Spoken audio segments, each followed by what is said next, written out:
Inaasahang ihaharap ng House Prosecution Panel bilang isa sa kanilang testigo si Mary Grace Piatos para sa impeachment trial ni Vice President Sara Duterte. Tatayo rin bilang witness si Attorney Michael Poa na nagsisilbing spokesperson at legal counsel ng bise. Yan ang ulat ni Sheila Natividad.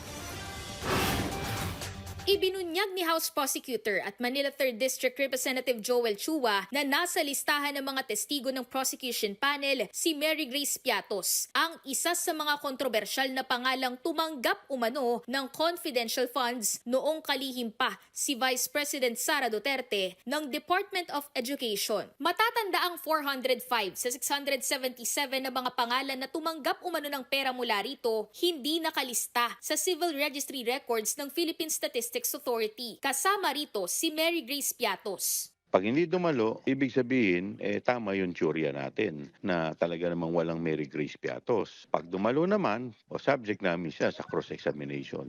Maging si House Prosecutor at Bicol Saro Party List Representative Terry Ridon, pabor na lumitaw sa pagdinig si Mary Grace Piatos. Nasa sentro siya nung pong kontrobersiya, nung pong paggamit ng confidential funds, no?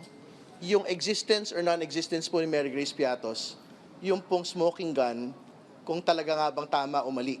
Yung pong paggamit ng confidential funds. And going back to the COA report, marami po doon ay obviously hindi ho tamang paggamit.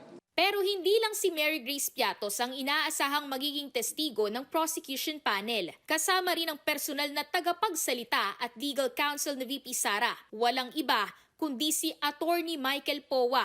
Kasama noon ho talaga siya doon sa very relevant witnesses po on how confidential funds and the entire operations, no, of DepEd and OVP had been undertaken. So we will subject him to the witness stand.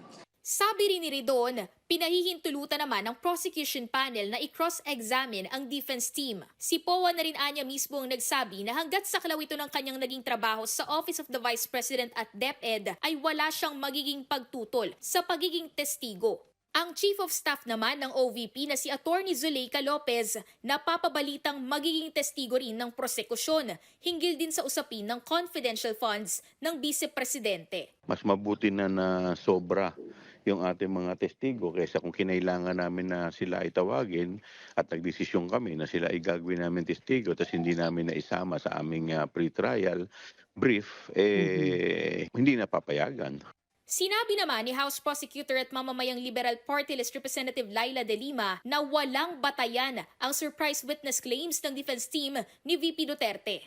Giit ni De Lima, walang dapat ikagulat ang defense team dahil alam naman na ng magkabilang panig kung sino-sino magiging testigo at alin ang mga ipipresentang ebidensya, lalo't na pagkasunduan din ng magkabilang panig na magsabi sa isa't isa 3 araw bago iharap ang kani-kanilang testigo sa trial proper na hiling mismo ng defense team. Wala pang linaw sa ngayon kung totoong tao nga ba si Mary Grace Piatos at kung sino pa bukod kina Attorney Michael Poa ang tetestigo sa panig ng prosecution panel hinggil sa usapin ng milyon-milyong confidential funds ng Vice Presidente na hindi umano alam kung saan napunta. Pero ang inaasahan ng taong bayan sa magiging paglilitis, walang iba kundi ang katotohanan. Sheila Natividad, para sa Bayan.